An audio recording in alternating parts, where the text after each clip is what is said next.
Oke,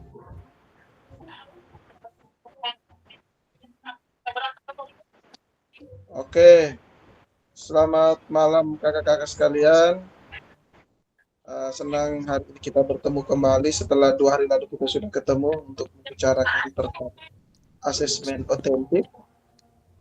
Hari ini kita akan membicarakan tentang persiapan kita untuk melakukan aktivitas dari kegiatan PKG kita.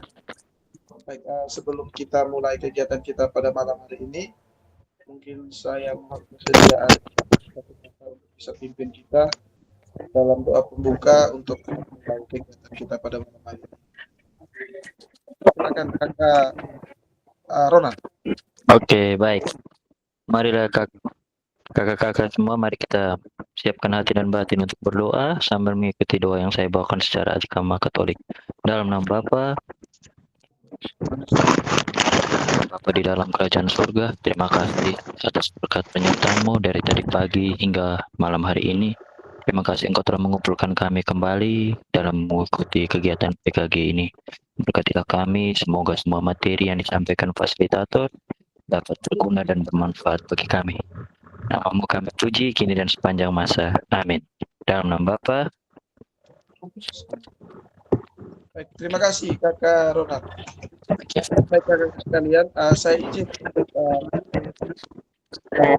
share dulu kita punya poin bicara kita malam hari ini.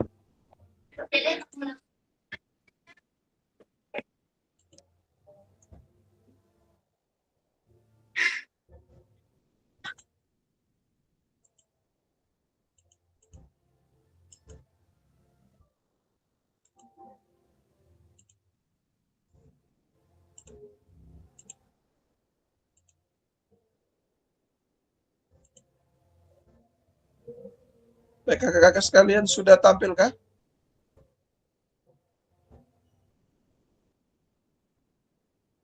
Sudah terlihat? Sudah kakak, sudah. Siap.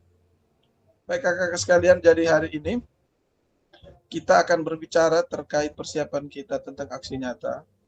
Itu praktik pembelajaran PJOK yang berpusat pada peserta didik dalam program pengembangan kompetensi guru, pendidikan jasmani, olahraga dan kesehatan atau PKG ini. Baik kakak-kakak, hari ini kita punya pertemuan akan berlangsung selama 2 JP. Kemudian 2 JP ini mungkin sekitar 90-an menit lebih. Jadi kita buat sekitar 100 atau 2 JP, hitungan 60 menit. Tergantung bagaimana kita punya pembicaraan sebentar dalam proses diskusi. Baik kakak-kakak, selanjutnya izinkan saya untuk menyapa kakak-kakak. Harapan saya semoga saja kakak-kakak semua dalam keadaan sehat. Kakak Yovita juga sudah gabung, sudah sehat juga. Terima kasih, puji Tuhan akhirnya kita semua bisa bertemu kembali di ruang virtual ini. Semoga pertemuan malam hari ini bisa membawa berkat untuk kita semua terkait dengan persiapan-persiapan kita untuk mengakhiri kegiatan PKG ini dalam suatu karya dalam wujud aksi nyata kita sebagai bentuk aplikasi dari pemahaman dan juga hal yang sudah kita pelajari di tatap muka dalam proses pembelajaran itu kita bisa terapkan sebagai bentuk aksi nyata kita. Baik kakak-kakak sekalian, ini harapan saya mengajak kakak-kakak sekalian untuk tenangkan hati dan pikiran, arahkan semua perhatian untuk fokus belajar. Kita semua diharapkan memunculkan rasa syukur, rasa ingin tahu dan kebajikan pada malam hari ini. Kakak-kakak sekalian, ini yang ditampilkan ini salah satu teknik namanya mindfulness. Ini yang kemarin ditanyakan oleh kakak Mario dan kakak Rikar, kalau saya tidak salah, terkait dengan KSE. Jadi untuk mengembalikan anak-anak punya fokus, supaya mereka betul-betul hadir seutuhnya dalam proses pembelajaran. Nah, teknik ini yang kita bisa pakai. Jadi yang kemarin kita omong itu yang duduk bersila, kemudian mungkin tangan di atas meja, kita dengarkan musik, atau kita pakai pertanyaan-pertanyaan penuntut untuk kembali mengajak mereka fokus, untuk untuk bersyukur, untuk fokus dalam mereka punya diri dan untuk mempersiapkan diri mengikuti pembelajaran. Baik kakak-kakak sekalian, kita sudah melakukan doa bersama. Kemudian kakak-kakak ini, kesepakatan kita dari awal sampai hari ini tidak ada yang berubah. Saya yakin sekali ini kakak-kakak mereka sudah sangat paham dengan hal ini. Jadi saya rasa saya tidak perlu menjelaskan. Kemudian kakak-kakak, tujuan sesi kita pada kali ini yaitu merefleksikan koneksi antar materi mulai dari modul 1 sampai dengan terakhir. Kegiatan kita yang terakhir itu modul 2.6 terkait dengan asesmen otentik. Kemudian kakak-kakak kita diharapkan bisa memahami penugasan aksi nyata. Seperti itu kakak-kakak sekalian. Kemudian kakak-kakak, ini agenda kita. Yang pertama nanti ada 30 menit koneksi antara materi, kemudian penjelasan tugas aksi nyata, ada pengantar tugas, penjelasan teknis, terus refleksi keterampilan mengajar yang berpusat pada peserta didik, terus penilaian, dan lini masa itu 20 menit. Kemudian ada dialog, kalau memang ada hal yang mau ditanyakan terkait dengan proses pembelajaran yang sudah kita jalani, ataukah terkait dengan bagaimana akan melakukan aksi nyata, sebentar kita diberi waktu hanya 7 menit untuk berdiskusi. Tetapi tidak menutup kemungkinan untuk kita berdiskusi di dalam grup kecil kita, ataukah mungkin kita bisa janjian untuk ketemu di satu tempat untuk membicarakan terkait dengan persiapan kakak-kakak sekalian.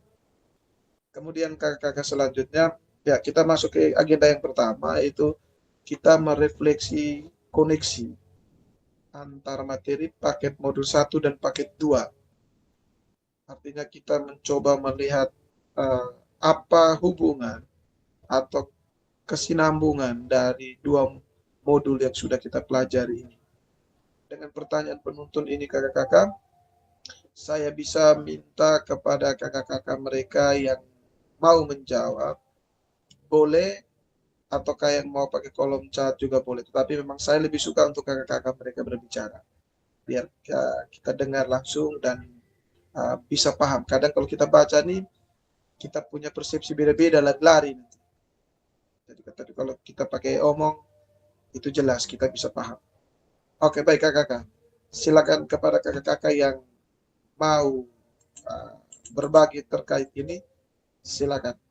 Dengan pertanyaan, sejauh apa pemahaman saya terkait keterampilan mengajar yang efektif? Dan keterampilan mengajar PJOK yang efektif itu bagaimana? Kemudian pertanyaan di sebelah kanannya, apakah pemahaman saya ini terhadap keterampilan mengajar PJOK yang efektif sudah mendukung paradigma saya terhadap PJOK yang berpusat pada peserta didik? Silakan. Yang bersedia silakan bisa raise hand. Kemudian kita akan memberikan kesempatan untuk kakak-kakak mereka berbicara. Silakan.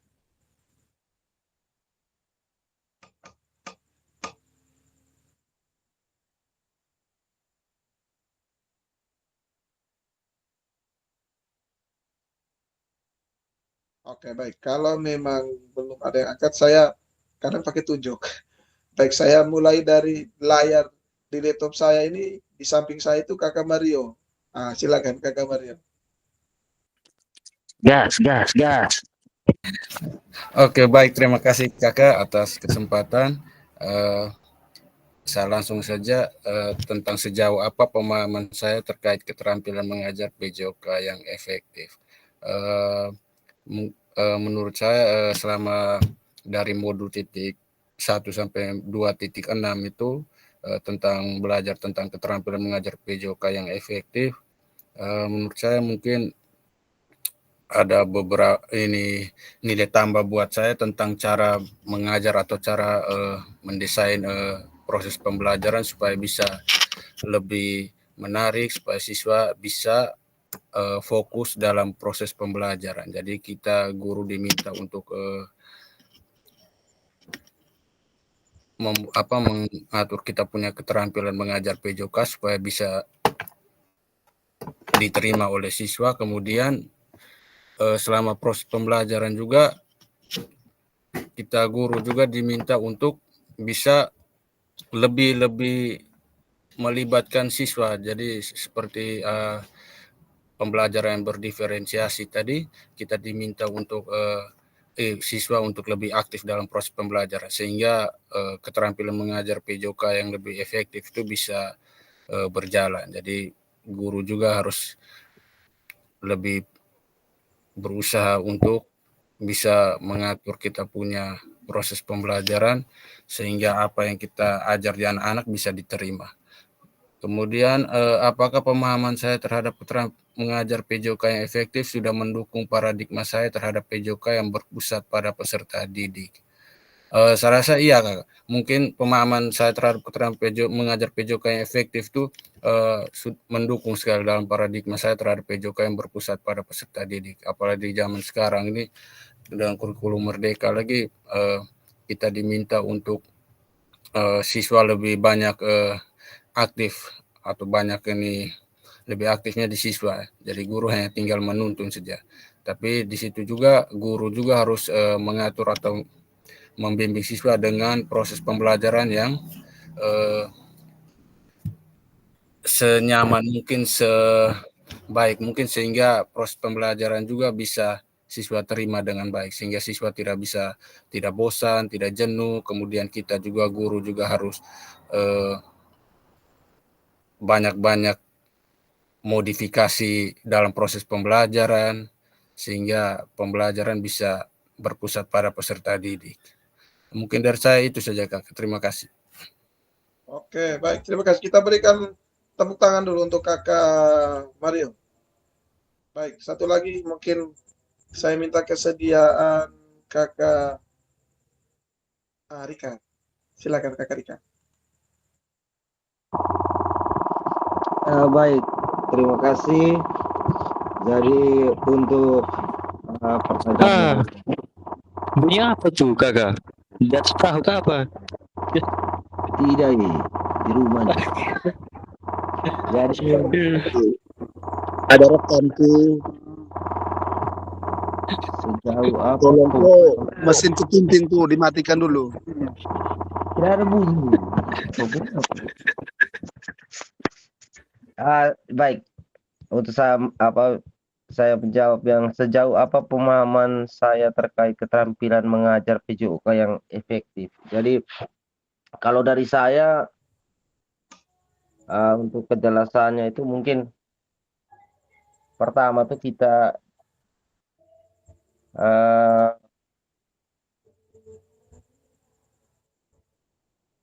bisa menerapkan pengetahuan kepada siswa, terus menyampaikan ide atau gagasan yang baru untuk anak-anak,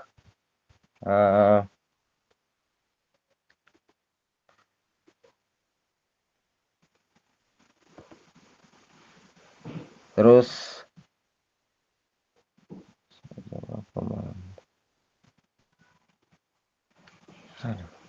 mungkin nih saya juga ini untuk kalau yang apakah pemahaman saya terhadap keterampilan mengajar PJOK yang efektif sudah mendukung paradigma saya terhadap PJOK yang berpusat. Kalau menurut saya untuk pertanyaan nomor 2 ini mungkin kita harus pertama tuh fokus pada kebutuhan dan kebutuhan peserta didik. Itu mungkin yang pertama. Terus yang kedua tuh kita harus bisa aktif dan kolaborasi antara siswa dan guru. Yang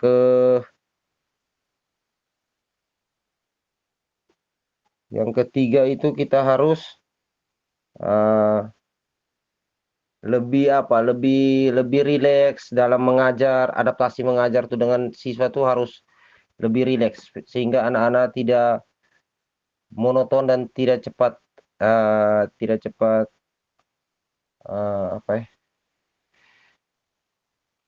bosan mereka tidak cepat bosan. Terus yang berikutnya tuh kita harus lebih memanfaatkan teknologi atau sumber belajar yang ada di sekolah. Jadi kita jangan berpatokan pada apa yang kita lihat dalam buku. Kita harus belajar lagi di video-video supaya anak-anak lebih motivasi belajarnya tuh lebih ada, sehingga mereka langsung melihat apa yang dilakukan oleh seorang atlet atau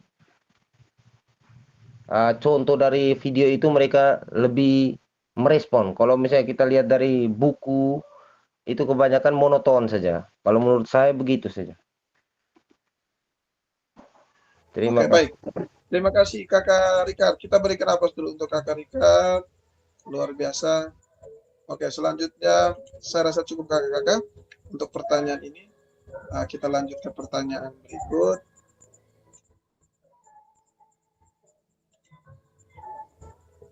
Ya, pertanyaan yang berikut.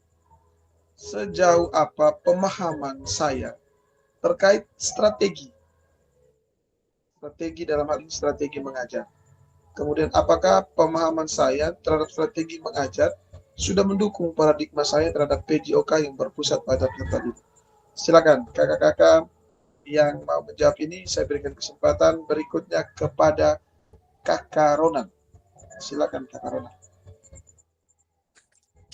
Oke, baik. Terima kasih Kakak Fasil. Kakak semua punya suara jelas kah? Soalnya saya pakai HP, pakai headset juga. Oke, Jelas. siap. Putus-putus tuh. Oke, saya ada di Keramba, Kak. Oke, terima kasih. Saya akan menjawab sejauh apa pemahaman saya terkait strategi mengajar. Jadi, selama mengikuti kegiatan PKG kurang lebih kita mau 1 bulan ini, saya punya pemahaman sudah sangat begitu jauh dan sudah begitu banyak yang saya paham terkait dengan strategi mengajar sini, terlebih khusus pada kita mendesain proses-proses pembelajaran itu sendiri, mulai dari dia punya konsep, mulai dari metode, cara-cara. Jadi kalau menurut saya punya pemahaman terkait dengan strategi mengajar itu bagaimana kita mendesain proses pembelajaran itu secara efektif dan juga lebih berpusat dan berfokus pada kebutuhan peserta didik itu sendiri. Kalau menurut saya pemahaman strategi mengajar seperti itu. Lalu yang kedua, apakah pemahaman saya terhadap strategi mengajar sudah mendukung paradigma saya terhadap PJOK yang berpusat pada peserta didik? Kalau pemahaman saya terhadap strategi mengajar yang sudah mendukung terhadap PJOK memang sangat mendukung, karena di situ saya banyak belajar tentang konsep, metode, gaya mengajar itu seperti apa. Jadi paradigma saya terhadap PJOK yang berpusat pada peserta didik itu, saya lebih berfokuskan pada pengetahuan saya tentang konsep, metode, gaya mengajar itu sendiri. Mungkin dari saya seperti itu Kakak Fasil, saya kembalikan. Oke, baik. Terima kasih Kakak Ronald. Kita berikan aplaus dulu untuk Kakak Ronald. Baik, selanjutnya mungkin kesempatan kepada Kakak Acos. Silakan Kakak Acos.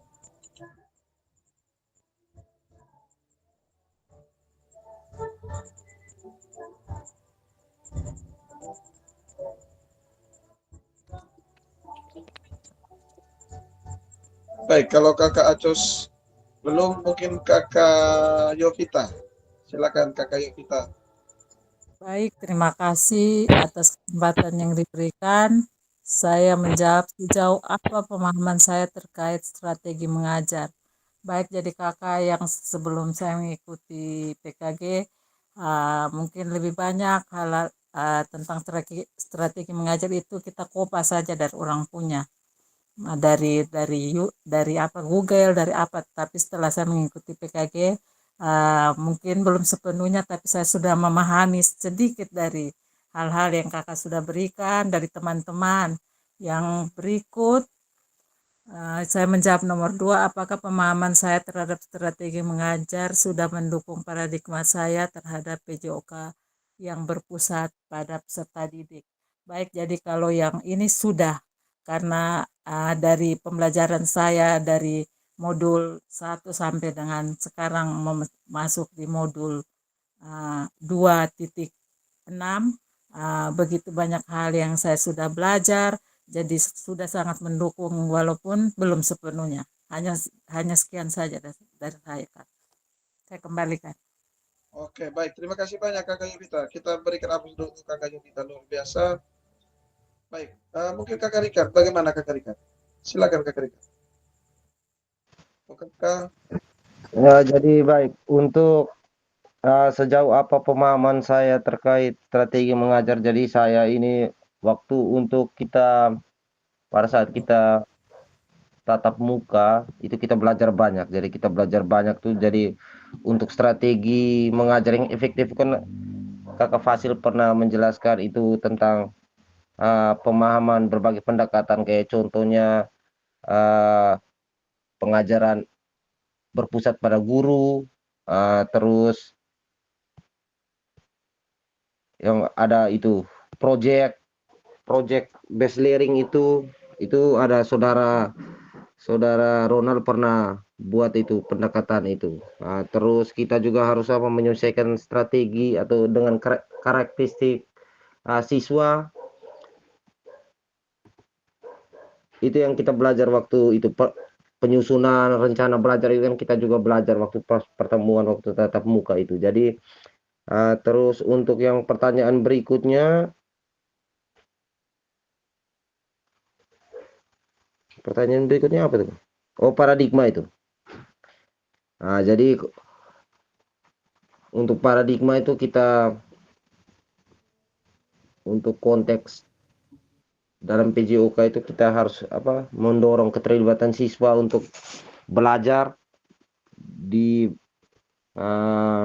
pembelajaran PJOK. Terus kita juga harus lihat juga penyesuaian kebutuhan siswa yang itu mungkin itu ya kakak kalau dari saya. oke, baik. Terima kasih Kakak Rika. Penguatan dari Kakak Rika luar biasa. Kita berikan apa sudah untuk Kakak Rika. Baik, kakak-kakak, untuk pertanyaan kedua saya sudahi dulu. Kita lanjut ke pertanyaan ketiga. Oke, pertanyaan ketiga.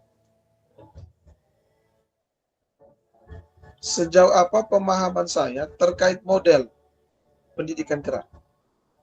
Apakah pemahaman saya terhadap model pendidikan gerak sudah mendukung paradigma saya terhadap PJOK yang berpusat pada peserta didik? Silakan. Mungkin Kakak Hirmansyah dulu. Silakan Kakak Hirmansyah. Banyak maaf kakak lagi makan ini. Baru pulang sholat.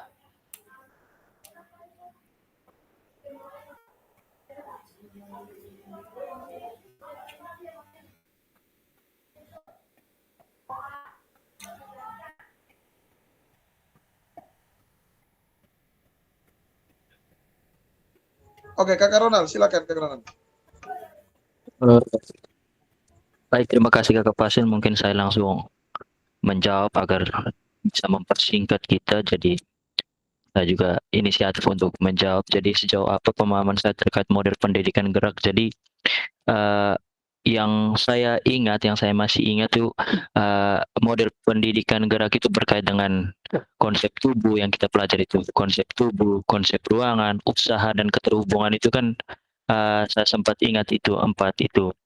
Empat apa penguasaan konsep gerak itu kan model dari konsep tubuh, bagaimana peserta didik itu dia ketika tubuhnya sudah siap belum untuk melakukan suatu gerakan, konsep ruang, bagaimana ruangan atau lapangan entah dia ke atas, ke kiri, ke kanan itu dia bergeraknya bebas tidak, terus keterhubungan, bagaimana dia mengombinasi dari satu gerakan ke gerakan lain, terus usaha bagaimana kita bisa melihat dia punya niat dalam melakukan suatu gerakan. Jadi pemahaman saya terkait model pendidikan gerak itu saya berfokus pada empat metode itu dari mulai dari konsep tubuh, ruang, usaha, dan juga keterhubungan.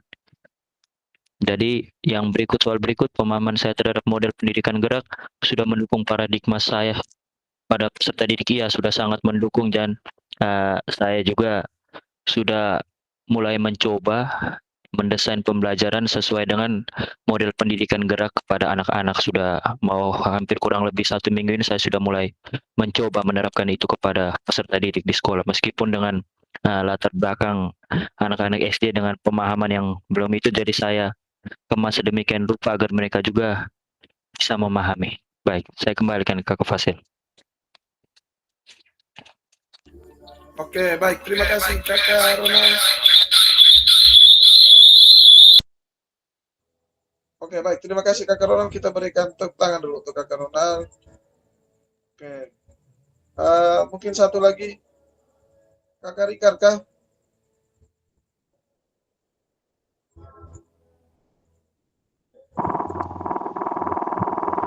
Jadi baik untuk kakak pertanyaan ulang kak. Itu gara-gara itu mesin laut itu. Kasih mati dulu mesin laut. Bergerak. Ya kakak, kurang jelas. Sejauh apa pemahaman saya terkait model pendidikan gerak? Jadi untuk yang model pendidikan gerak ini mungkin saya langsung ambil yang intinya. Kayak model pendidikan gerak tuh contohnya kayak lari, lompat, lempar itu kan model pendidikan gerak.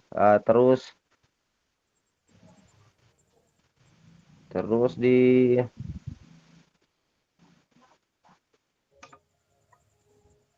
untuk selanjutnya itu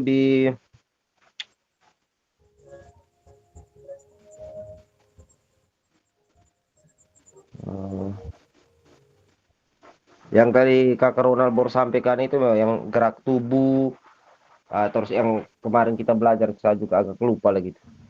Terus yang pendidikan gerak berbasis proyek itu PBJBL tuh.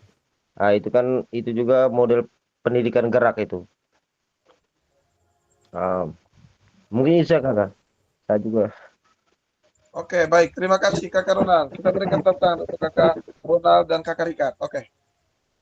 Baik, kakak-kakak sekalian, saya rasa cukup ya. Kita lanjut ke pertanyaan berikut. Jadi nanti satu pertanyaan cukup 2 orang lah yang mewakili untuk membuka kembali atau mengingatkan kita kembali terkait hal-hal yang sudah kita pelajari. Baik, pertanyaan berikut. Sejauh apa pemahaman saya terkait model pendidikan kebugaran? Tadi model pendidikan gerak, sekarang model pendidikan kebugaran. Apakah pemahaman saya terhadap model pendidikan kebugaran sudah mendukung paradigma saya terhadap PJOK yang berpusat pada peserta didik? Silakan kakak-kakak.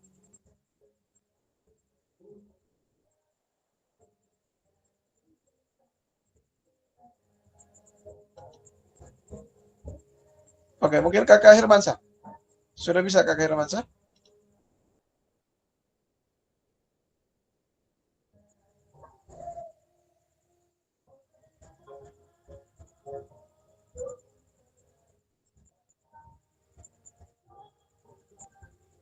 Baik, kalau kakak Hermansyah belum, mungkin kita ke kakak Acos. Silakan kakak Acos. Kakak Fasil, saya izin matikan kamera dulu. Ya,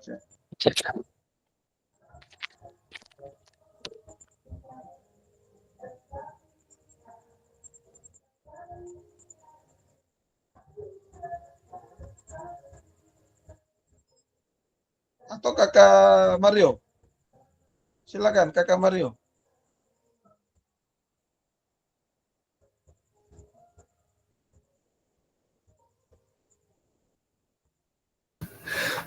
Oke, baik, terima kasih kakak. Saya langsung saja. Pertanyaan sejauh apa pemahaman saya terkait model pendidikan kebugaran. Dari saya mungkin tentang model pendidikan kebugaran itu seperti yang sudah kayaknya di tatap muka juga kita sudah Kakak Fasil sudah berikan dia punya materi. Kemudian tentang pendidikan kebugaran ini kita diminta untuk bukan hanya tentang keterampilan atau menilai tentang dia punya pengetahuan, keterampilan, tapi kebugaran siswa juga kita perhatikan, kita lihat bersama. Jadi kebugaran itu juga salah satu dari kita punya proses pembelajaran itu mendukung untuk kita punya mendukung peserta didik untuk melakukan kebugaran jasmani. Di situ juga itu hari kita di tatap muka juga kita sudah belajar bersama bagaimana melakukan model pendidikan kebugaran jasmani. Mungkin dari saya itu saja Kak. Oke, baik. Terima kasih Kakak Mario. Kita berikan tepuk tangan untuk Kakak Mario. Baik kakak-kakak sekalian, jadi apa yang disampaikan Kakak Mario tadi betul sekali. Tapi kakak-kakak mungkin saya kembali ingatkan sedikit. Kalau kebugaran jasmani itu kakak-kakak yang kemarin kita sudah omong tuh latihan, mungkin diatur waktunya, intervalnya, kemudian intensitasnya bagaimana, mungkin 1 minggu latihannya berapa kali untuk bisa mengukur kita punya kebugaran. Nah, ya itu hanya untuk mereview kembali, untuk menyegarkan kembali ingatan kakak-kakak. Baik kakak-kakak, selanjutnya kita ke slide berikut. Masih dengan pertanyaan, hari ini kita banyak sekali pertanyaan untuk sekedar mengingatkan kita kembali atau menyegarkan kembali semua hal yang sudah kita pelajari, baik di tatap maya maupun di tatap muka terkait dengan modul 1 dan modul 2. Baik kakak-kakak, pertanyaan berikutnya. Sejauh apa pemahaman saya terkait Sport Education Model atau SEM?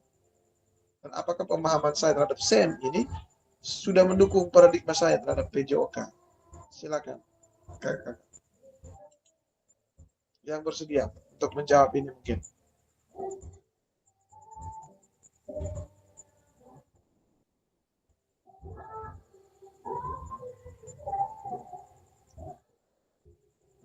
Kakak kalau agak bising mengerti saja. Kini di belakang rumah orang ada pesta nih. Pesta nikah jadi mengerti saja. Oke, silakan kakak.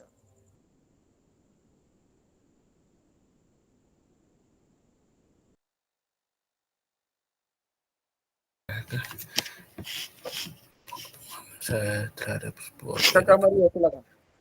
Oke, baik, terima kasih Kak.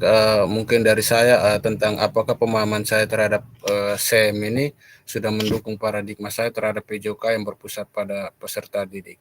Untuk sementara mungkin belum terlaksana penuh, tapi dengan adanya pembelajaran SEM ini menambah saya punya wawasan, menambah oh ya ternyata SEM ini juga perlu diterapkan dalam proses pembelajaran kita.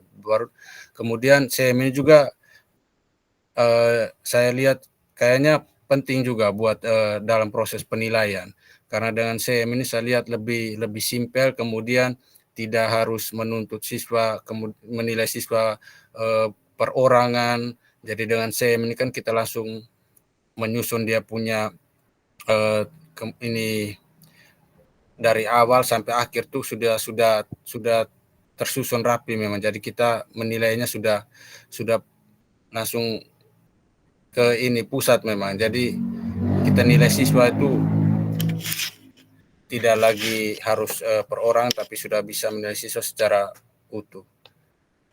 Mungkin dari saya itu saja, Kak. Oke, baik. Terima kasih Kakak Mario, luar biasa. Berikut mungkin satu lagi pendapat. Saya belum dengar suaranya Kakak Acos. Coba Kakak Acos.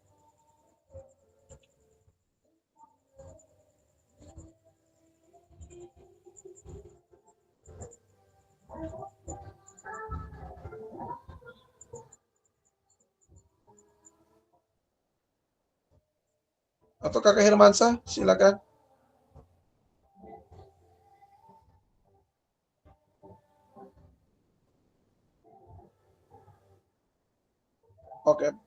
Oke, Kakak Ronald. Silakan Kakak Ronald. Oke, baik, terima kasih Kakak Fasil. Mungkin saya juga mau menambahkan sedikit biar kita bisa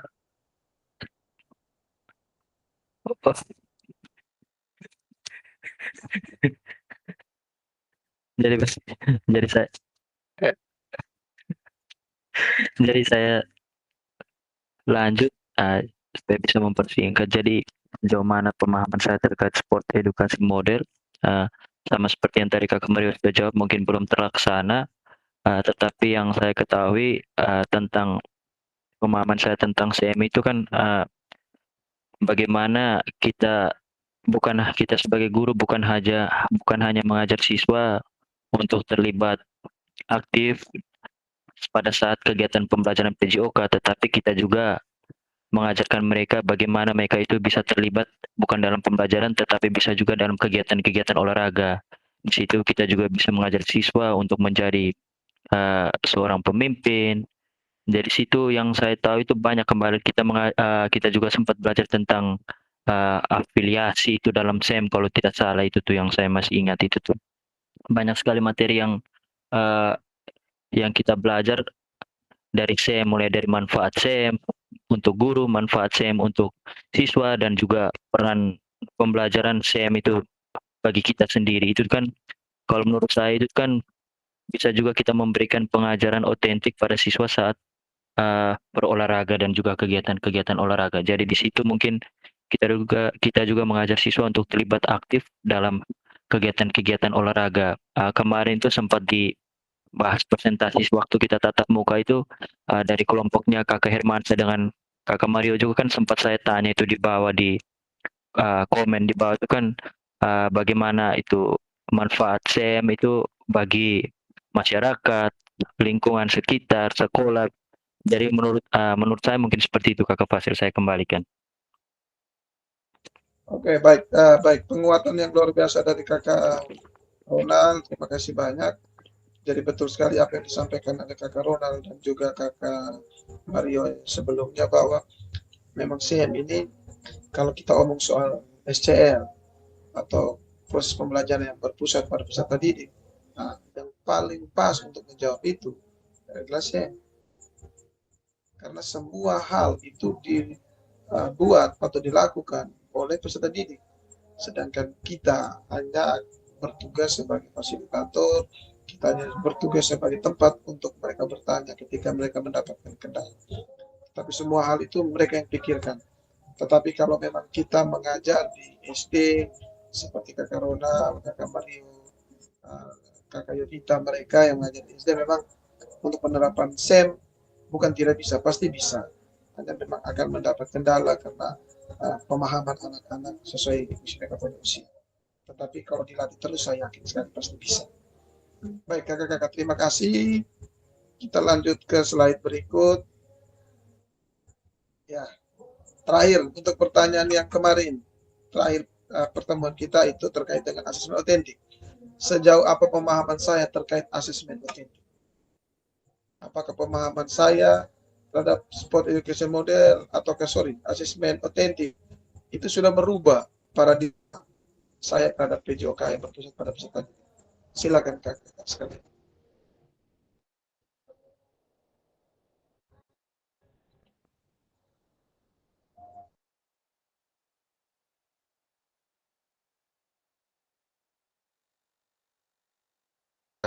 Ronald, silakan kakak Ronald.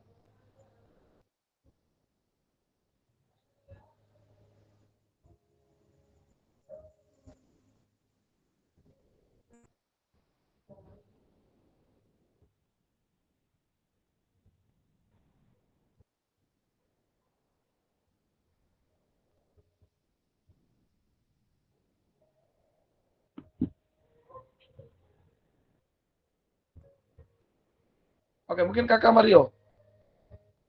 Setelah itu kakak Yovita. Silakan kakak Mario.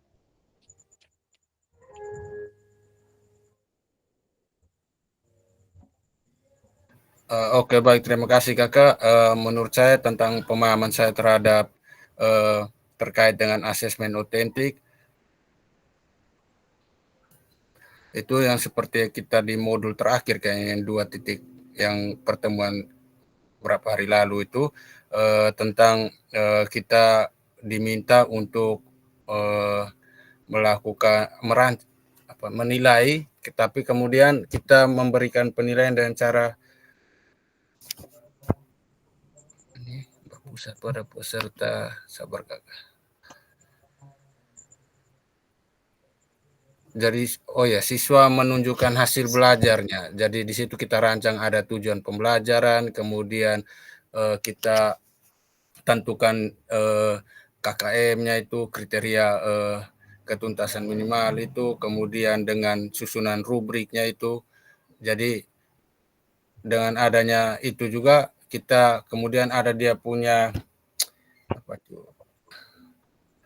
susunan di rubrik itu. Jadi di situ kita langsung bisa tahu. Jadi siswa tuh di situ dia melakukan penilaian secara langsung. Kalau yang kemarin saya kerja itu kan penilaian dari siswa. Jadi di situ kita lakukan buat rubrik ya rubrik, di situ ada tujuan pembelajaran, ada kriteria IKKM itu, kemudian dengan tabel rubrik tersebut. Jadi di situ kita diminta siswa untuk sendiri mengisi penilaian tersebut. Ya di situ mungkin menuntut supaya kita mengetahui ini sejauh mana ini kemampuan siswa. Jadi kita diminta untuk melihat bagaimana sejauh mana kemampuan siswa. Mungkin yang kemarin dalam sepak bola itu kita lakukan asesmen otentik. Mungkin dari saya itu, Kakak. Oke, baik. Terima kasih Kakak Mario. Mungkin tadi Kakak Yovita. Silakan Kakak Yovita mungkin bisa memberikan penguatan tambahan. Baik, terima kasih Kakak. Jadi kalau dari saya, jadi asesmen otentik dalam pembelajaran PJOK, jadi ya tidak hanya berfokus kepada keterampilan gerak saja, tetapi juga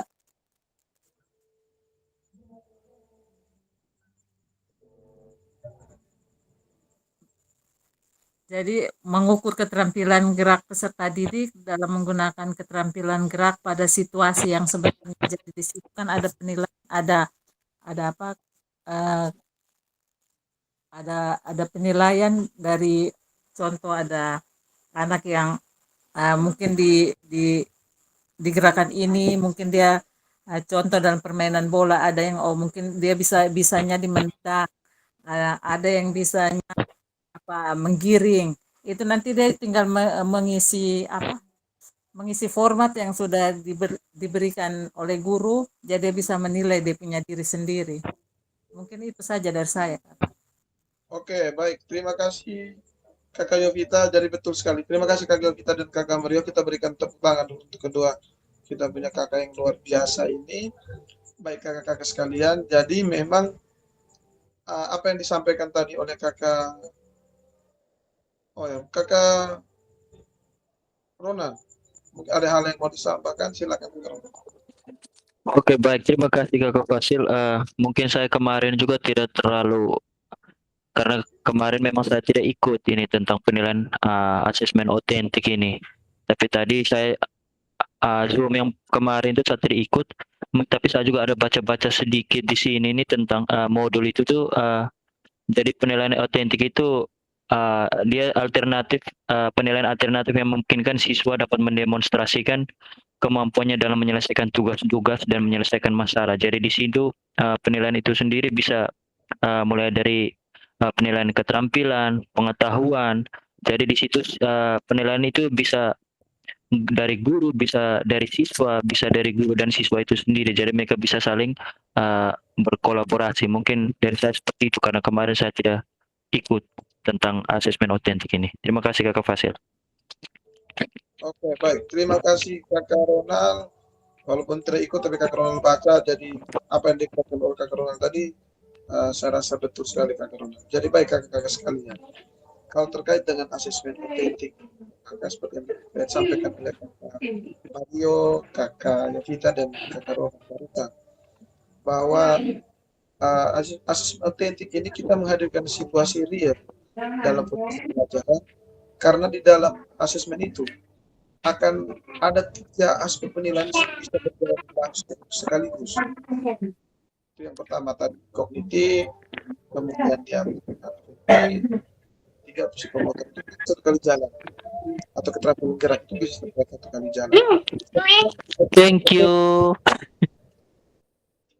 Oke. Nah, terus di asesmen otentik ini kakak-kakak, selain kita guru, selama ini yang menilai itu guru, tetapi sekarang bisa juga anak itu sendiri, yang bersangkutan itu dia bisa menilai dirinya sendiri, bisa juga temannya yang menilai dia juga bisa, dan juga pengamatan guru. Tetapi 3 bentuk itu adalah kita harus menyiapkan dia punya rubrik penilaian supaya terarah, terukur, kemudian jangan lupa untuk membuat juga dia punya skala. Jadi contoh, kalau dia berkembang, rentangan nilainya itu dari berapa sampai berapa. Kemudian dia kalau berkembang, itu nilai berapa sampai berapa. Mungkin itu saja kakak sebagai bentuk penguatan dari saya. Selanjutnya kita lanjut ke slide berikut. Itu adalah yang ini. Kakak saya mau bertanya dulu. Oh, oke, silakan.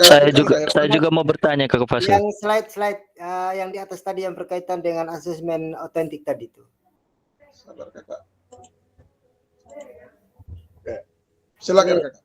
Yang berkaitan dengan asesmen otentik ini bisa dilakukan oleh sesama teman, kakak? Ya, kalau asesmen otentik bisa dinilai oleh sesama teman, tetapi yang terpenting itu adalah rubrik penilaiannya itu kita buat.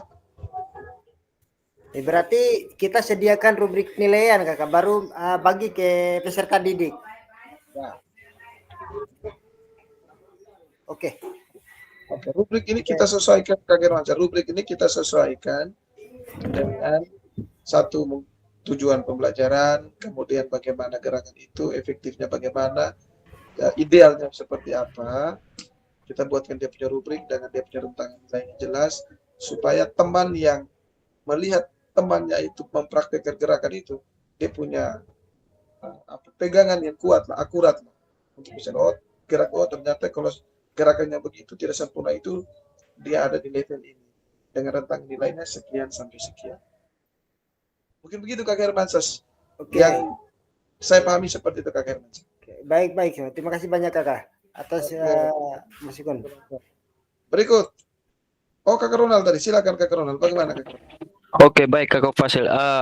Saya juga tertarik dengan asesmen otentik ini. Tadi yang Kakak Hermansyah tanya tentang rubrik. Di situ kan penilaian otentik kan bukan hanya guru, siswa juga kan bisa menilai teman, bisa menilai guru. Nah, jadi di sini saya mau meminta pendapat dari Kakak Fasil dan juga memohon Kakak Fasil untuk mencari solusi juga karena kan saya ini kan mengajar basicnya SD.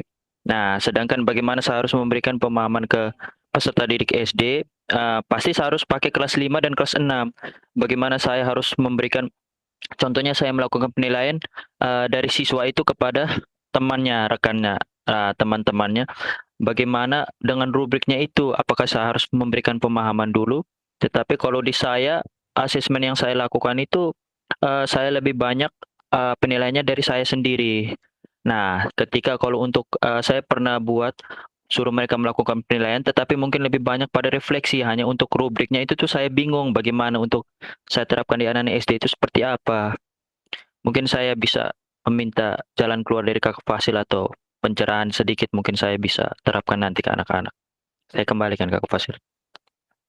Oke, baik. Saya berusaha untuk jawab semampunya saya Kak Ronald. Baik Kakak Fasil, siap. Baik kakak, menurut saya terkait dengan apa yang ditanyakan Kak Ronald.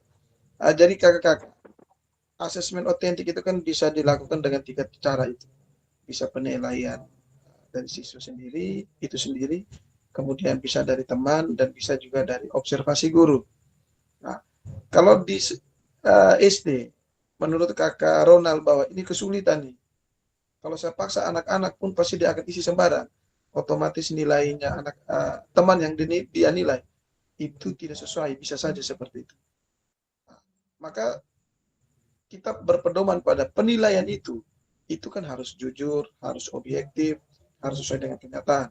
Nah, tetapi kalau kakak Ronald punya keraguan seperti itu, jangan dipaksakan. Pakai saja yang ketiga, dari observasi guru itu juga bisa. Tidak menyalahi aturan. Dan tidak semua yang disampaikan itu dari teman, dari pribadi, dan juga dari guru, itu dijalankan satu sekaligus. Tidak begitu. Kita bisa pilih salah satu sesuai dengan kebutuhan. Kalau memang kakak mau coba, itu bisa juga. Tapi kakak tinggal lihat, karena kakak mengajar anak-anak, itu kan bisa tahu. Anak ini punya kemampuan, pemahaman secara kognitif, itu bagaimana ini. Ketika kita jelaskan, dia bisa tangkap, terus dia sejujur tidak untuk menilai teman. Tidak semua anak mungkin kakak libatkan, tetapi ada 1-2 menurut pengamatan kakak Ronald selama ini bahwa anak ini jujur, dia baik secara kognitifnya, pemahamannya baik, mungkin bisa membantu kakak Ronald dalam penilaian dengan menggunakan penilaian antar teman itu. Mungkin dari saya seperti itu kakak, mungkin kakak-kakak lain punya pendapat untuk kakak Ronald, silakan. Baik Kakak Fasil, terima kasih banyak Kakak Fasil untuk jalan keluarnya. Jadi mungkin saya juga harus berusaha karena saya juga orang yang pengen mencoba tuh Kak. Jadi kesannya supaya mereka dari SD masa masa transisi dari SD ke SMP, saya selalu tekankan kepada anak-anak kelas 6. Saya selalu omong di akhir pembelajaran, Pak Ronald mau kalian ketika sudah masuk di SMP, kalian punya guru olahraga di SMP sudah tidak repeat lagi. Jadi kalian tuh sudah punya bekal sendiri dari SD, meskipun kalian punya materinya di SD masih tahap gerak dasar, tapi Pak Ronald harus modifikasi itu. Kalian harus lebih lebih sedikit, harus kaitkan dengan materi-materi yang sekarang ini. Jadi kalau ketika kalian masuk di SMP itu tuh kalian juga sudah punya bekal sendiri. Jadi seperti itu. Tapi terima kasih untuk masukan dari Kakak Fasil. Saya juga akan berusaha coba untuk terapkan di anak-anak SD. Terima kasih Kakak Fasil. Oke, baik. Terima kasih Kakak Ronald. Nah, memang harus optimis begitu Kakak Ronald. Itu baru memang menunjukkan bahwa kita mau terus belajar dan mau namanya guru kalau kita cerdas untuk diri sendiri itu bukan guru. Iya Kakak Fasil. Cerdas dan bisa bagi kecerdasan itu ke Anak-anak. Betul, namanya guru. Oke, baik. Kakak, kita lanjut Kita ke slide berikut. Terkait dengan ini kakak-kakak. Jadi keterampilan pedagogi guru PJOK itu berpusat pada peserta didik itu bisa dirubah atau merubah paradigma kakak-kakak, perubahan diri terhadap kita punya diri dan juga kelas dalam proses pembelajaran yang terjadi. Jadi kakak-kakak, kita biar omong bahasanya kita orang mau bilang kau pintar bagaimanapun. Nah, kalau kau punya mindset ini tidak bisa berubah, kita tetap pada pemahaman kita yang kemarin, tidak bisa menerima hal baru, itu pasti tidak akan bisa berubah. Karena kakak-kakak kita jangan lupa bahwa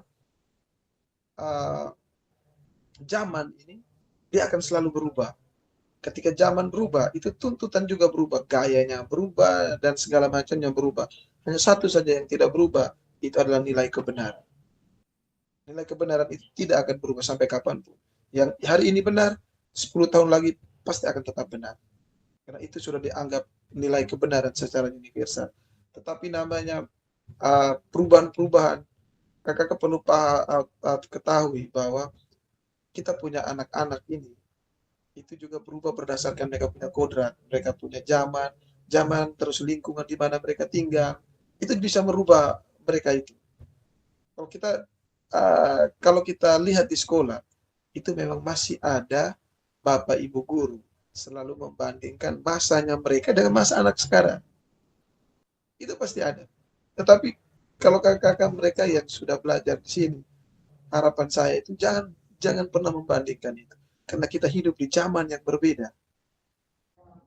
Zaman itu yang berbeda. Hanya yang penting kita tekankan sekarang adalah bagaimana mereka punya karakter. Karena karakter itu merujuk pada nilai kebenaran itu. Mungkin seperti itu kakak-kakak dari saya. Kemudian kakak-kakak selanjutnya, ya kita akan masuk kepada penjelasan tugas aksi nyata. Ini penting kakak-kakak, harus kakak-kakak mereka pahami. Karena ini terkait dengan apa yang harus kakak-kakak mereka lakukan sebagai bentuk aksi nyata dari kakak-kakak terkait dengan seluruh kegiatan kita, baik secara pemahaman maupun keterampilan kakak-kakak. Baik kakak-kakak sekalian, terlalu besar terpotong tidak kah? Bagian atas terpotong Kakak Fasil. Mungkin yang di laptop mungkin tidak. Sudah Sudah Kakak Fasil, pas. Ini pengantar tugas kakak-kakak. Jadi setelah mempelajari semua modul 1 dan modul 2, kakak-kakak diharapkan dapat mengimplementasikan eksplorasi pemahaman dalam bentuk aksi nyata, yaitu implementasi praktik pembelajaran PJOK yang berpusat pada peserta didik di kelas yang diampu, yang akan dinilai oleh fasilitator melalui LMS.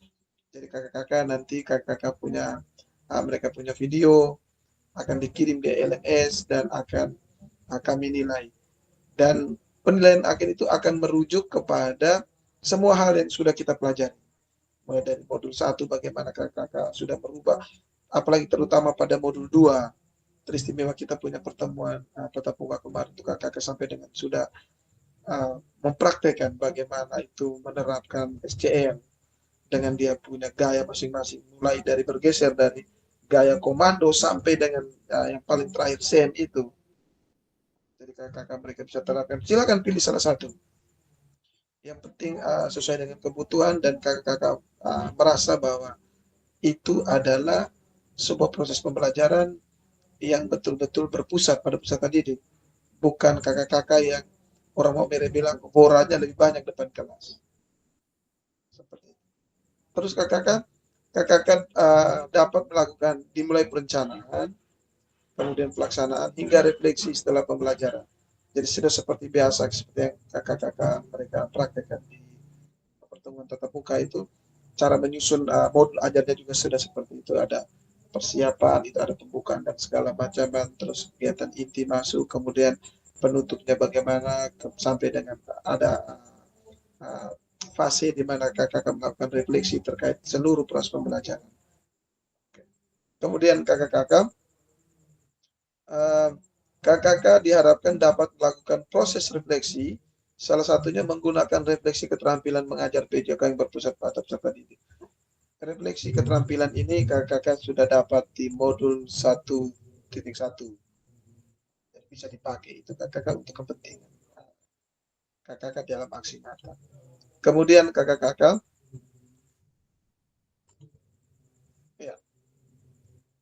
jadi keterampilan merencanakan, melaksanakan, mengevaluasi pembelajaran yang berpusat pada peserta didik merupakan salah satu kompetensi kunci yang diharapkan muncul pada peserta program PKG.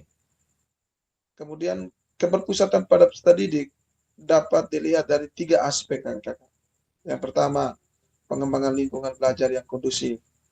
Jangan sampai kakak-kakak mereka mengajar anak di belakang atau sampai kiri kanan mulai tidak fokus, tapi kakak-kakak mereka biarkan, ataukah ribut yang mengalihkan anak-anak punya perhatian seperti yang kita diskusikan panjang lebar kemarin yang dicontoh LKK Ronald, 2 sekolah, kemudian kalau langsung berhadapan maka proses pembelajaran pasti tidak akan berjalan efektif. Tapi bagaimana strateginya Kakak Ronald sehingga membuat pembelajaran itu efektif, mungkin tidak menghadap mereka dan segala macamnya. Itu juga akan dinilai. Kemudian yang kedua itu kakak menerapkan strategi pembelajaran yang berpusat pada peserta didik. Strategi yang kakak mereka pakai ini betul-betul berpusat pada peserta didik atau tidak. Jangan sampai gurunya lebih banyak melakukan kegiatan dibandingkan peserta didik. Kakak jangan lupa kemarin waktu kita analisis video itu kita sudah sepakat bahwa dalam proses pembelajaran itu jangan biarkan waktu menunggu itu lebih banyak. Jangan sampai anak-anak itu menunggu, nanti mereka akan jenuh. Kemudian kakak yang ketiga, bagaimana kakak mereka merancang, kemudian menerapkan asesmen otentik dalam pembelajaran PJOK. Jadi itu semua harus terlihat. Terserah kakak mereka mau pakai SEM atau mau pakai pembelajaran gerak atau pembelajaran kebugaran, silakan. Tetapi 3 aspek ini harus terlihat dalam video pembelajaran kakak. Kemudian kakak-kakak keseluruhan aspek tersebut akan diamati dan dinilai oleh fasilitator berdasarkan 1 modul ajar, kemudian rekaman video saat pembelajaran. Rekaman video berisi 1 kegiatan pembelajaran awal, berarti mulai dari doa dan segala macamnya itu kakak mereka sudah paham itu. Kemudian ada kegiatan pembelajaran inti itu maksimal 30 menit, jangan edit kakak, biarkan dia natural seperti itu. Kemudian kegiatan akhir berarti itu terkaitan dengan bagaimana kakak mereka melakukan penguatan terhadap proses pembelajaran yang berjalan dalam kegiatan inti. Kemudian ada refleksi pasca pembelajaran dan testimoni peserta didik. Jadi kakak mereka bisa perhatikan itu, dirancang sedemikian rupa supaya beberapa aspek, 5 aspek ini bisa terlihat dalam video pembelajaran itu. Nah, kemudian yang berikut kakak-kakak, dalam aksi nyata nanti fasilitator perlu memastikan kesesuaian antara perencanaan atau modul ajar yang kakak buat dengan video. Jangan sampai perencanaannya lain, videonya lain. Jadi makanya nanti akan diminta itu kakak mereka akan kirimkan dia punya modul ajar, kemudian dengan video supaya kita lihat dia punya tulisan di modul ajar dengan praktek itu sinkron, tidak sama, tidak. Jangan sampai kakak mereka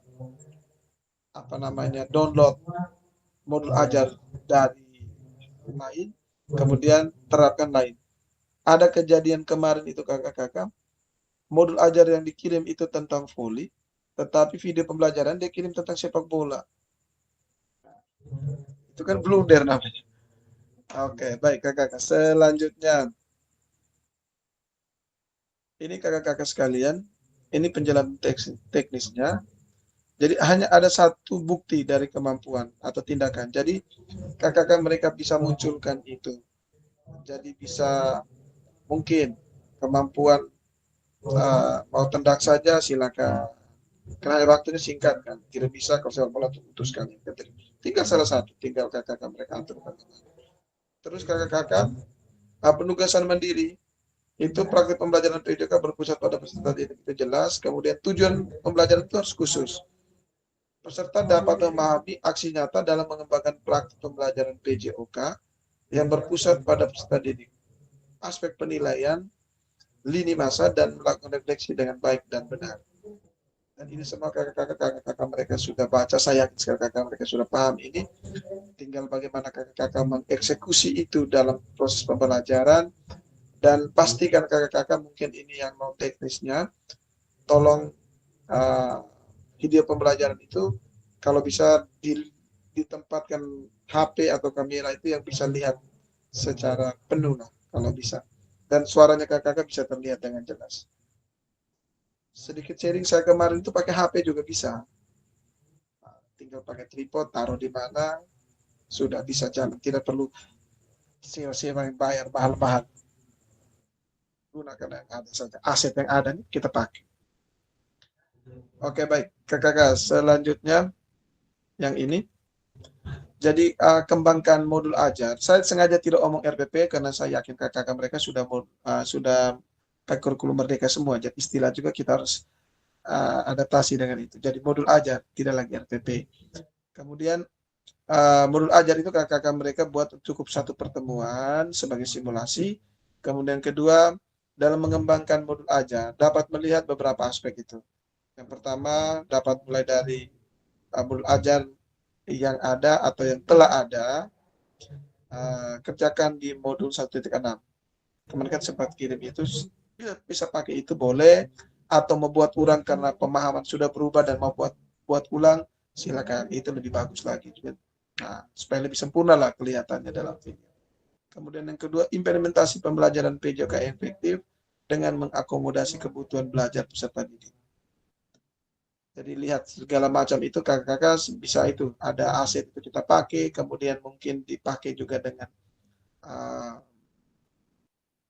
pembelajaran berdiferensiasi untuk tahu kebutuhan atau kemauan peserta didik itu. Baik kakak-kakak, selanjutnya dengan menggunakan pilihan satu model instruksional PJOK yang tadi saya bilang tadi bisa model pendidikan gerak, model pendidikan kebugaran atau KSEM, tinggal kakak-kakak mereka sesuaikan dengan kebutuhan.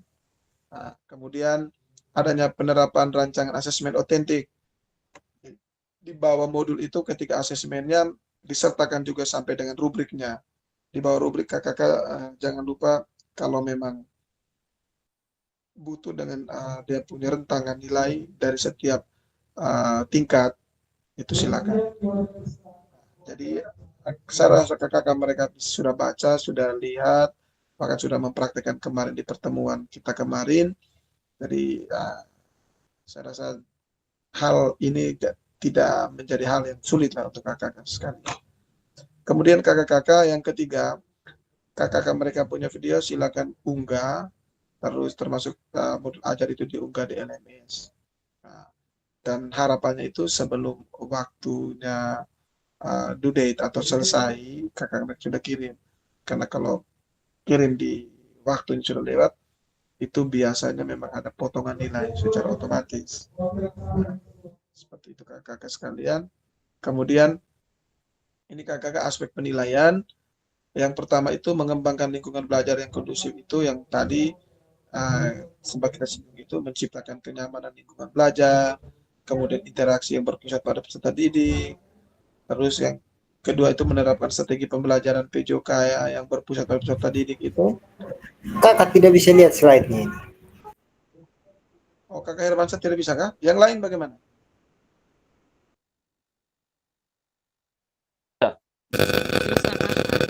Bisa, Sekarang bisa aspek kakak. penilaian. Ya, aspek penilaian sekarang.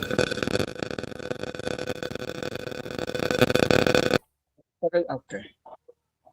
Jadi sekarang ini aspek penilaiannya ini kakak-kakak mereka bisa lihat ini. Jadi menerapkan strategi itu ada 7 itu kakak-kakak mereka mungkin mau screenshot juga boleh. Silakan kakak-kakak mereka bisa foto dan simpan untuk sebagai bahan untuk pertimbangan dalam kakak mereka menyusun nanti. Kemudian yang berikut itu ada merancang dan menerapkan asesmen otentik itu kakak-kakak. Jadi merancang asesmen otentik, menerapkan asesmen otentik. Jadi nanti dalam video itu kan rancangannya itu terlihat di modul ajar. Tapi bagaimana kakak-kakak menerapkan itu juga harus terlihat dalam video yang akan kakak-kakak mereka kirim.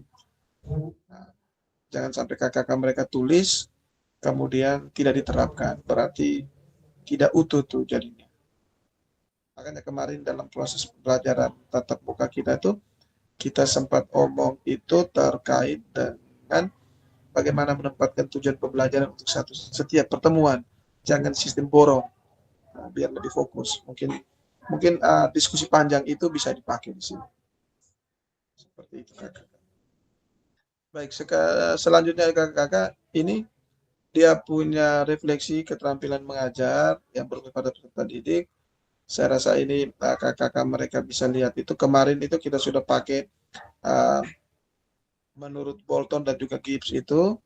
Kakak-kakak mereka bisa lihat kembali itu. Jadi tahap pertama itu tentang apa untuk menggali informasi dari peserta didik, kemudian so what, sekarang apa, dan now what, sekarang ini bagaimana.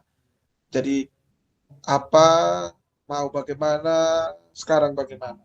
Jadi kakak-kakak mereka itu bisa baca kembali itu yang ada di refleksi ada menurut Gibbs dan juga Bolton itu kakak-kakak mereka bisa lihat kembali. Kemudian kakak-kakak nanti di refleksi ini kakak-kakak nanti kakak-kakak mereka bisa lihat itu modul mulai dari tindakan pengajaran yang telah dilakukan dalam aksi nyata dikaitkan dengan pembelajaran modul 2.1 sampai dengan 2.5. Kemudian tahap kedua adalah pertanyaan yang so what tadi. Kemudian tahap refleksi terakhir adalah pertanyaan now.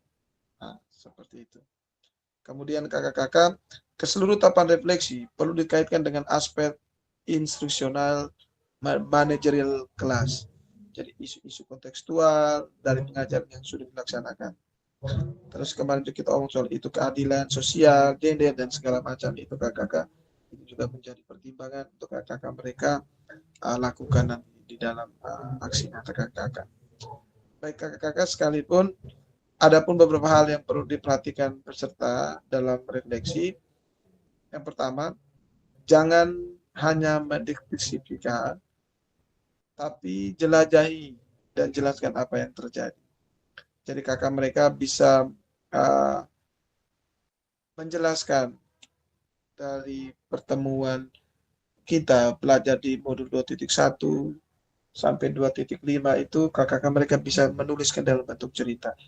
Bukan kakak mereka hari pertama kami buat ini, hari kedua kami bukan itu. Bukan itu maksudnya. Tetapi bagaimana kakak mereka berpetualang, menjelajahi untuk dan menjelaskan apa yang terjadi. Kemudian jujur, tidak apa-apa untuk mengaku kesalahan dan juga kesuksesan. Namun kakak-kakak juga harus menunjukkan bagaimana kakak-kakak memahami mengapa hal tersebut menjadi hal tersebut terjadi dan apa yang akan kakak-kakak lakukan untuk memperbaikinya. Jadi ini kakak-kakak mereka bisa foto saja, tidak apa-apa untuk kepentingan kakak-kakak mereka dalam melakukan refleksi, karena nanti di tagihan LMS itu ada aksi nyata, ada kakak-kakak mereka refleksikan ini kegiatan kita yang kemarin. Terus kemarin foto-foto itu kakak-kakak mereka tolong lihat di LMS untuk dikirim. Seperti itu yang kemarin kita sudah omong di pertemuan tatap muka itu. Itu bisa dipergunakan untuk kepentingan kakak-kakak untuk dalam proses penilaian. Kemudian yang ketiga, kakak-kakak bersikap selektif. Artinya kakak-kakak tidak perlu menulis tentang segala sesuatu yang terjadi, cukup peristiwa atau ide penting. Terus lihatlah ke masa depan, renungkan apa yang terjadi dalam pengajaran PJOK sebelumnya, dan tuangkan ide atau gagasan atau rencana pelaksanaan pengajaran di masa depan. Serta jelaskan dampak yang akan didapatkan dengan perubahan yang akan dilakukan setelah proses PKG. Jadi, seperti yang tadi kakak Ronald omong itu, oh kemarin begini, sekarang sudah belajar, saya harus begini, supaya paling kurang anak-anak yang tamatan dari SD contoh, ketika masuk SMP itu guru yang ada di atas itu tidak pening lagi, karena anak-anak sudah punya dasar yang kuat. Nah, itu hal yang bisa dikatakan mimpinya kakak Ronald. Setelah kegiatan ini kakak-kakak bermimpi seperti itu, dan untuk mencapai mimpi itu, maka mau tidak mau kakak Ronald harus bisa menerapkan semua hal yang sudah kita pelajari. Mungkin seperti itu kakak sekalian. Kemudian ya, ini rubrik penilaian refleksi. Jadi kakak-kakak mereka bisa lihat itu. Jadi yang pertama kalau waktu itu, peserta mampu mendeskripsikan tindakan pengajaran terkait aspek instruksional atau manajerial kelas. Kalau sangat baik, pertama mampu mendeskripsikan 3 kriteria. Terus kalau baik, 2 cukup, 1 kurang, berarti belum mampu. Jadi nilai ini yang akan kami kasih nanti ke kakak-kakak. Dengan dia punya rentangan yang sudah tercantum di dalam LMS, yang sudah otomatis nanti kalau kami klik yang mana, dia langsung muncul nilainya di situ. Dan itu akan disesuaikan yang tadi. Lihat dengan kakak-kakak mereka punya modul ajar, kemudian dan segala macamnya, terus refleksi itu bagaimana kakak mereka melihat ini yang 3 aspek ini. Jangan sampai tulis tanpa memperhatikan ini, nanti refleksinya itu bisa mengambang kemana-mana. Nanti kita bisa jadi cerita bebas itu jadi. Jadi kalau bisa ini membantu kakak-kakak untuk lebih fokus, walaupun bercerita tapi fokus ke 3 pertanyaan besar. Oke. Berikutnya kakak-kakak, sekarang kita masuk ke sini kakak-kakak sekalian. Kita masuk ke kegiatan lini masa. Jadi yang pertama kakak-kakak akan menyusun aksi nyata dalam bentuk itu RPP atau modul ajar setelah sesi persiapan aksi nyata. Dan kakak buat. Kemudian kedua, kakak menyusun aksi nyata pembuatan video pembelajaran. Jadi setelah modul ajar disiapkan secara matang, sekarang kakak mereka siapkan sudah untuk pembuatan videonya. Siapa yang rekamnya di mana, mau pakai apa, dan segala macamnya. Itu kakak mereka siapkan.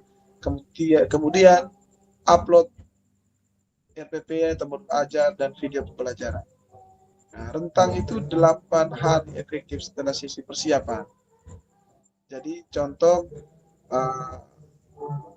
kakak mereka buatnya hari Senin, ya kalau bisa dalam minggu itulah kakak mereka sudah upload. Seperti itu. Kemudian penilaian karya nyata dan refleksi setelah upload, nanti tugasnya kami untuk menilai itu. Kemudian kakak refleksi aksi nyata tatap maya setelah 8 hari penyusunan aksi nyata. Nanti silakan kakak nanti sebentar habis ini baru kita omong juga terkait ini. Saya harap kita semua jangan dulu tinggalkan ruangan. Oke. Baik kakak-kakak. Selanjutnya kakak-kakak. Sekarang kita masuk ke diskusi dan tanya jawab kakak. Tidak lama. Ini juga sudah 8:30. Tadi kita mulai jam berapa? 6:30. Jam 7 ya. Dilewat sedikit ya. Nah, jadi bisa lah 30:45. Iya. Baik kakak sekalian. Sekarang kita masuk ke diskusi dan tanya jawab terkait semua hal yang tadi. Terkait dengan aksi nyata atau terkait pemahaman kakak-kakak dari modul 1 atau modul 2, mungkin ada hal yang membingungkan atau ada hal yang mau diskusikan terkait dengan aksi nyata ini nanti bagaimana kakak-kakak. Kita diskusi sama-sama di sini. Silakan kakak. Saya mau bertanya dulu Kak. Silakan kakak. Yang berkaitan dengan apa nih modul ajar ini yang Kakak Fasil itu sudah sampaikan tadi, ketika menentukan modul ajar itu jangan borong semua. Tujuannya itu jangan borong semua.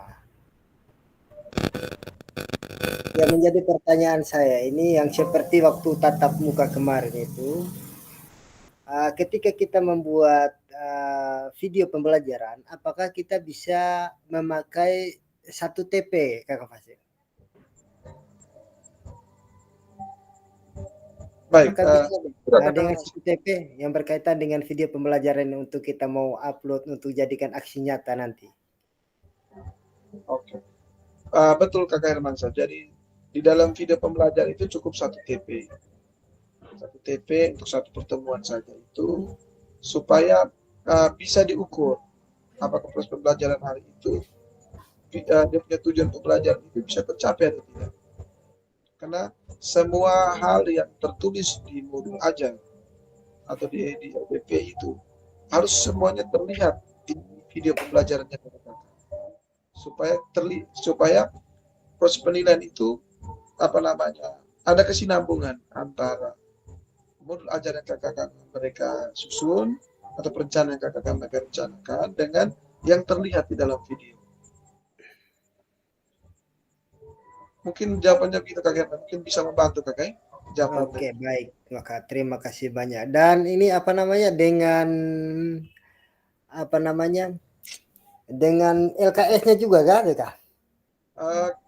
Kalau kakak Hermansyah mau buat LKS, saya ambil contoh kayak mau asesmen otentik tadi kakak. Iya. Otomatis kakak mereka buat itu. Iya. Kakak buat dia punya rubriknya dan segala macamnya. Tinggal kalau kakak mau pakai yang mana. Di modul ajar itu kakak langsung tulis asesmen otentiknya itu mau penilaian yang bagaimana. Apakah observasi guru atau ke asesmen observasi dari teman atau teman sebayanya itu ataukah siswa itu sendiri. Tinggal kakak pakai yang mana. Tinggal kakak siapkan itu supaya nanti dalam video, contoh kalau kakak bilang mengamati observasi dari guru, jadi kakak anak-anak tetap contoh saja ya, anak-anak tetap bermain cipta seri itu, kakak tinggal dengan kertas itu terlihat bahwa kakak sementara melakukan observasi penilaian supaya dia nyambung tadi. Termasuk kalau siswa juga begitu, kalau memang penilaian antar teman maka disiapkan dia punya asesmen. Jadi di dalam video itu ada potongan yang terlihat bahwa ada temannya yang mengamati teman dan dia lagi coret-coret. Seperti itu kan. Harus ada itu juga kakak ya? Ya, karena terlihat dia utuh tadi sampai dengan asesmen tadi. Dan refleksi juga dengan refleksi kalau memang sempat dengan refleksi untuk melihat bagaimana anak-anak itu melihat kembali atau proses pembelajaran itu bermakna tidak untuk itu juga diharapkan juga dipakai betul-betul 30 menit atau 40 menit itu bisa lah, tidak masalah. Saya punya kemarin itu sekitar 35 menit. Seperti itu Kak Herman. Saya mungkin jawaban dari saya bisa membantu Kak Herman. Oke, terima kasih banyak Kakak Fasil, dan kemarin juga yang berkaitan dengan apa namanya ini berkaitan dengan modul ajar ini saya sampaikan juga kepada saya punya teman-teman juga di sekolah juga. Saya bilang yang berkaitan dengan TP ini cukup satu saja untuk memudahkan kita. Saya bilang entah kita mau berapa kali, entah kita mau bikin 2 kali pertemuan atau 3 kali pertemuan, tidak jadi masalah dengan satu TP itu. Saya sudah sampaikan kepada teman-teman juga kemarin itu. Oke. Baik Kakak Fasil, terima kasih banyak atas masukan dan pencerahan. Oke, siap Kakak Hermansyah. Kakak Ronald, silakan. Kakak Fasil, ini saya mau bertanya tadi mungkin berkaitan dengan asesmen tadi yang seperti yang Kakak Hermansyah tanya tadi. Jadi untuk asesmen otentik ini, jadi berarti kita tidak harus berpatokan kepada siswa atau guru sendiri. Semua diberi kebebasan ya Kakak ya, dari kita sendiri yang memilih ya, dari asesmen itu. Atau bagaimana Kakak? Oke, baik. Untuk asesmen ini Kakak, yang tadi saya sampaikan, tergantung kita punya kebutuhan. Kebutuhan itu berpatokan ke apa? Berpatokan pada materi. Materi, luas tidaknya materi itu, kemudian tingkat kesulitan atau tidak sulitan dalam materi itu. Kalau kita mau contoh materi itu sulit, kalau kita paksakan untuk anak-anak harus melakukan penilaian sendiri atau penilaian antar teman, mungkin bisa saja kurang efektif. Jadi Kakak Ronald bisa pilih salah satu, disesuaikan materi itu susah atau tidak, itu dipercayakan kembali ke kita karena dianggap bahwa kita yang tahu barang itu. Yang penting bahwa dalam sebuah proses pembelajaran harus ada asesmen. Itu wajib ada. Karena apalagi kurikulum merdeka kan. Kurikulum merdeka ini kan minta kita untuk proses pembelajaran itu setiap kali pertemuan itu harus ada nilai. Nah, maka inilah yang kita pakai sudah ini, asesmen otentik ini. Hari ini kalau Kakak Ronald mau, ini materi agak gampang. Oke, itu bisa pilihan diri sendiri.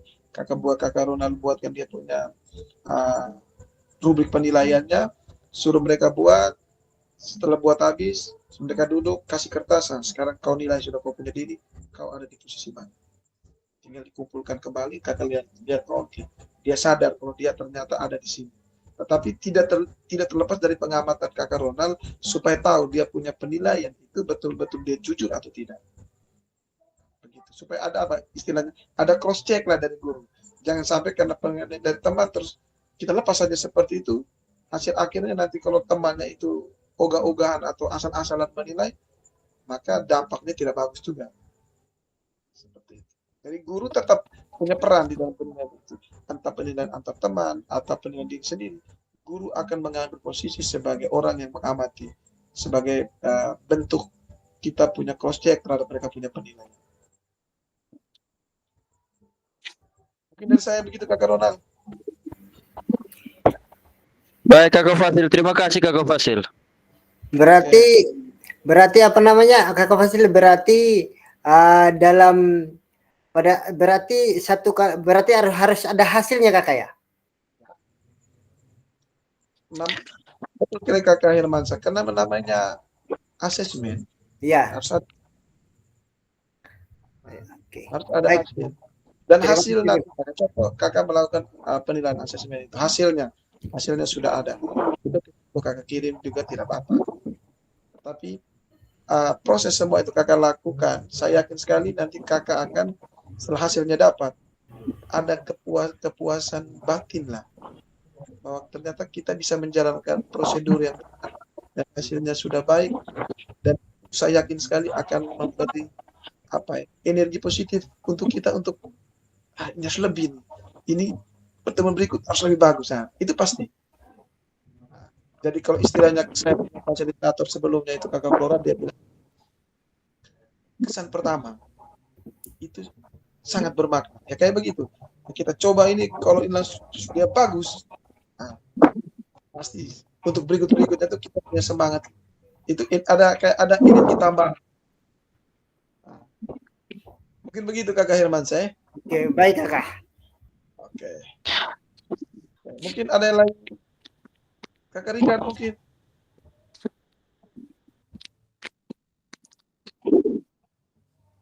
Kakak Yovita bagaimana? Aman? Pas kakak. Pas. Oke. Kakak Fasil, saya mau bertanya dulu Kakak Fasil. Oke, silakan. Jadi kan sebelum kita buat aksinya atau video kan kita upload dulu itu dia punya RPP atau modul ajar itu ke Kakak Fasil. Otomatis kan berarti asesmen itu kan sudah tertera di dalam modul ajar itu Kakak Fasil. Jadi berarti itu upload habis. Untuk hasil asesmen itu tuh nanti bagaimana Kakak Fasil? Itu nanti setelah akhir pembelajaran kita upload lagi atau bagaimana? Kan dia harus ada dengan buktinya tuh Kakak Fasil. Baik Kak Ronald, itu yang tadi saya sampaikan untuk Kakak Hermansa tadi. Jadi yang dinilai itu adalah bagaimana kakak merancang sebuah proses pembelajaran atau alur pembelajaran itu dari awal sampai dengan akhir, sampai dengan asesmen secara urutan. Itu benar atau tidak? Sesuai dengan pemahaman kakak-kakak terkait dengan banyak hal yang sudah kita bicarakan, strategi, terus bagaimana model kita pakai supaya anak itu terlibat dan segala macam, sampai dengan penilaian. Nah, nanti di dalam video itu dikirim, otomatis disesuaikan dengan yang tertera di dalam modul ajar. Jadi, oh ini kegiatan, oh ini masuk di awal, oh intinya sekarang sudah ini. Kalau ketika asesmen, itu anak-anak harus terlihat di dalam video itu bahwa mereka sementara melakukan asesmen. Entah asesmen itu dilakukan oleh observasi guru, ataukah mau pakai teman, atau dirinya sendiri. Soal hasil, itu tidak perlu kirim lagi. Itu konsumsinya kakak Ronald sudah. Karena dianggap bahwa yang penting prosedur ini sudah benar. Kalau prosedur sudah benar, kakak mereka melakukan sudah benar. Orang bilang apa ya? Proses tidak bisa mengkhianati hasil, ke hasil tidak bisa proses. Nah itu sudah. Proses tidak mengkhianati hasil. Proses tidak mengkhianati PKI. Hasil. Itu PKI, itu PKI. Proses tidak mengkhianati PKI. Apa bisa takut kita nanti bareng saja. Kayak begitu ya kakak. Jadi memang dipercaya bahwa kalau proses sudah benar, hasilnya pasti bagus. Itu sudah pasti. Mungkin masih ada kakak Rikard mungkin? Atau kakak Mario? Sudah jelas kakak. Oke, mantap. Pas, jelas. Jadi Jelas, sebelum kita mengajar kan kita kirim dulu kita punya ini. RPP itu kan sudah pasti ada yang tadi Kakak Ronald sampaikan itu untuk penilaian itu pasti sudah ada itu. Nanti kita tinggal apa nih, ikut saja dia punya apa tuh langkah-langkah ajar alurnya kita ikut. Jelas itu pasti yang kakak tadi omong tadi itu pasti sudah pas penilaian kan lihat dari mulai awalnya sampai akhir kan pasti ada itu. Mungkin itu Betul saja. sekali. Oke, begitu sudah kakak. Jadi seperti itu. Jadi susunan modul ajarnya dari awal sampai di akhir. Kalau kakak mereka sudah benar sampai dengan metodenya sudah benar dan segala macam sampai dengan kegiatan inti. Setiap langkah kakak mereka detailkan. Anak buat apa. Nah, sampai dengan asesmen juga sudah terlihat di dalam modul ajarnya kakak. Kenapa menurut saya pribadi, kenapa diberi kesempatan sampai dengan 8 hari? Itu mungkin dengan maksud supaya kakak-kakak bisa menelaah kembali atau melihat kembali rancangan yang sudah kakak mereka buat, supaya nanti dalam proses pembelajaran itu dia tidak tumpang tindih lagi. Karena kakak-kakak mereka sudah diberi waktu cukup lama itu untuk mempelajari apa yang kakak mereka rancang. Mungkin seperti itu kakak. Okay? Saya rasa cukup soal ini atau bagaimana? Cukup. Cukup ya? Cukup kakak, tinggal kita lihat hasilnya nanti bagaimana. Kasih kemana sih? Terus Baik, terkait yang non teknisnya. Yang non teknisnya itu kakak-kakak kalau secara aturan itu kakak-kakak mereka jangan lupa untuk minta izin kepada peserta didik yang kakak-kakak mereka ambil gambar. Jadi contoh kakak Ronald mau ambil di kelas 6A, contoh kayak begitu. Jadi sebelum ambil gambar langsung omong ke mereka. Dan itu terdengar dalam video pembelajaran itu. Anak-anak hari ini pembelajaran kita pakai rekam. Nah, karena terkait ini, jadi Pak minta izin untuk Pak rekam kita punya proses pembelajaran. Seperti itu. Karena secara aturan itu apa ya? Kalau ada anak yang tidak mau direkam, terus kemudian kakak-kakak merekam, nanti kakak mereka punya video itu kakak mereka upload, terus dia nonton, dia punya muka ada dalam dan dia tidak terima, itu bisa diproses juga tuh. Orang tidak nyaman, kita paksa. Nah, itu lagi. Jadi kakak-kakak mereka jangan lupa untuk sampaikan. Model guru yang di Manokwari itu 500 juta melayang denda. Iya, betul. Itu tuh PKI itu begitu tuh. Sorongka di mana Manokwari itu? Gara-gara hanya video ini siswa ukir alis mata itu. Jadi seperti itu kakak. Jangan sampai itu kita sampaikan bahaya. Minta izin ke mereka. Kalau dalam proses pembelajaran itu ada anak yang IPA saya tidak mau kalau rekam. Sudah aku itu biar kau duduk dulu proses pembelajaran ini biar pada dengan teman anak ini saja. Jangan paksa dia. Jangan sampai dia pulang lapor dari papa mama, kita orang seret kita rame-rame. Terus kakak-kakak, yang kedua pastikan dia punya video. Itu kakak-kakak mereka punya aktivitas itu terlihat semua. Jadi kalau memang pakai lapangan yang cukup luas, mungkin kakak-kakak mereka bisa taruh HP atau kamera dengan jarak yang bagaimana, mungkin kakak-kakak mereka lebih paham itu, supaya semua sudut itu bisa terlihat dalam proses pembelajaran itu. Kemudian suaranya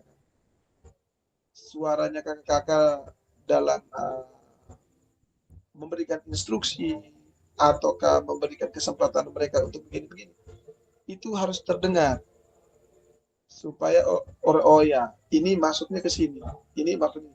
Jadi ketika nanti dalam video ada anak yang mungkin buat di luar itu, berarti kita langsung tahu, ini gurunya sudah jelaskan, mungkin anaknya yang mungkin kurang paham. Seperti itu. Nah, mungkin non teknisnya seperti itu kakak dari saya, berdasarkan pengalaman. Memang tadi tidak dicantumkan di dalam sini, tetapi dari pengalaman tadi seperti itu, supaya video itu baik lah. Kemudian jangan hanya membuat video terus kakak mereka harus beli kamera atau beli HP baru yang ada yang bisa digunakan. Oke, itu saja. Kemudian kakak kita lanjut ke slide berikut. Kita sudah berada di ini. Baik kakak, ini akhir sesi kita. Kakak mereka merefleksikan koneksi antar materi tadi yang kakak mereka jelaskan tentang pemahaman, terus apakah itu sudah merubah paradigma dan segala macam. Terus kakak mereka sudah paham tentang penugasan aksi nyata tadi itu dikerjakan bagaimana. Dan tadi kita sudah diskusi sedikit tadi. Harapannya kita diskusikan ini kakak mereka bisa eksekusi dan tidak aksi nyatanya kakak. Baik kakak, kita sudah masuk ke sesi penutup. Namun sebelum penutup, ya kakak ini mungkin satu pantun. Jadi jika ada jarum yang patah, jangan hendak langsung dicabut. Jika ada kata patah, mohon bisa dimaklumi. Kemudian pergi ke Jakarta naik taksi. Cakep. Bersama guru PJOK yang hebat ini, selalu hati dan inspirasi. Cakep. Salam PKI. Oke kakak. Jadi tidak boleh seperti itu.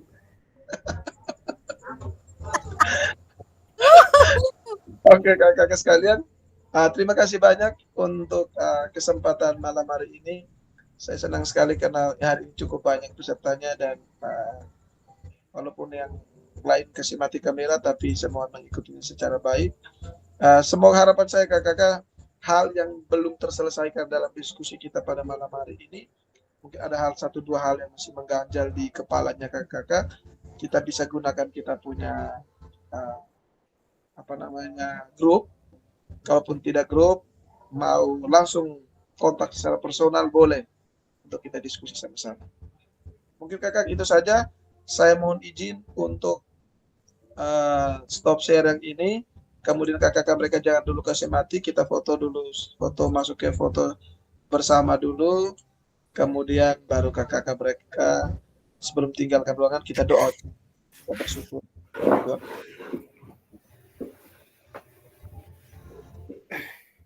Oke, kita foto bersama. Kakak yang tidak pergi panah kok. Mau foto ini. Kekerian fokus pemuda Pancasila tuh. Ini Oke, kita foto dulu ya. janji Gaya mau apa? pergi di Keramba di mana nih? Gaya apa? Ya, Gaya. Oke, gaya lain. Gaya PKI begini. 1, 2, 3 kakak. Sabar. Oke, 1, 2, 3. Kacau, mabuk Pak. 3. Sabar kakak. 1, 2, 3. Oke, 1, 2, 3. Tolong. Oke, ganti gaya. Ikut ke Mario siap. sudah. Ikut ke Mario. PKI.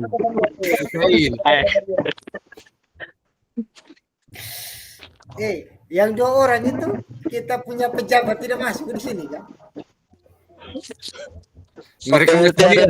Mereka di medan perang kakak. Mereka masih di medan perang. KPLT ada di Kupang. Sudah kakak, kita doa dulu. Setelah doa, jangan tinggal dulu. Saya stopkan rekaman atau 2 hal yang mau saya bilang. Oke, silakan. Tadi kakak Tuhan. Oke, sekarang kita punya saudari satu-satu. Silakan. Kakak yang pertama. Dan saya berdoa menurut ajaran agama Katolik dan Bapak ya. Dan kami aturkan kehadiratmu atas berkatmu dari awal kegiatan kami dan apa yang kami dapat jadi namamu kami puji dan sepanjang masa, amin. Dalam nama Bapa. Oke, baik. Terima kasih kakak. Saya izin untuk stop. Jadi Piman di Keramba kan?